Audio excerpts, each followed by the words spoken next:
হাত পাকার বাতাসে প্রাণ জুড়িয়ে আসে। বিদ্যুতের আসা যাওয়ার খেলায় যখন যান্ত্রিক ফ্যান অচল, তখন প্রাণ বাঁচাতে মানুষের একমাত্র অবলম্বন হয়ে দাঁড়িয়েছে তাল পাখা।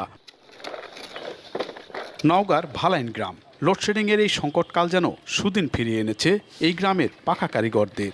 ভালাইন গ্রাম শুধু এখন একটি নাম নয়, বরং তালপাখার এক বিশেষ শিল্পপল্লী হিসাবে পরিচিতি পেয়েছে।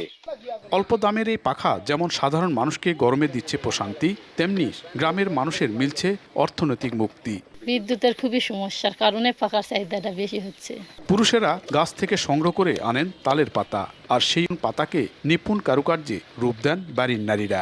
কেউ রঙিন সুতায় বুনছেন পাখা, কেউ আবার বৃত্তাকারে দিচ্ছেন লাল সবুজের প্রলেপ। ধারালো কাঁচির ছোঁয়ায় সমান করা হচ্ছে পাখার চারপাশ, যেন তাতে ফুটে ওঠে এক চিলতে শিল্প। পুঁজি হাতা পাই না, যার কারণে অল্প দাম আমরা বিক্রি করি। প্রচন্ড খাটনি। 20 টাকার মাল 15 টাকা কয়, এখন বেচাই লাগবে 22 টাকার দরকার, চুল পুলক খিলান লাগবে। 35-40 জনের মতো আমরা এখানে লোক আছি। আমাদের মনে করেন যে সরকারি কোনো রকম অনুদান আমরা পাই না। তালপাখার এই কারিগরদের বিভিন্ন এনজিও থেকে চড়া সুদের ঋণ নিয়ে কারবার করতে মুনাফা চলে যাচ্ছে ফরিয়াদের পকেটে। স্থানীয় জনপ্রতিনিধিরা বলছেন, এসব প্রান্তিক উদ্যোক্তাদের মান উন্নয়নে দরকার সরকারি প্রকল্প। তবে জেলা সমাজসেবা অফিস বলছে, তৃণমূল এসব উদ্যোক্তাদের প্রশিক্ষণের আওতায় আনতে কাজ চলছে।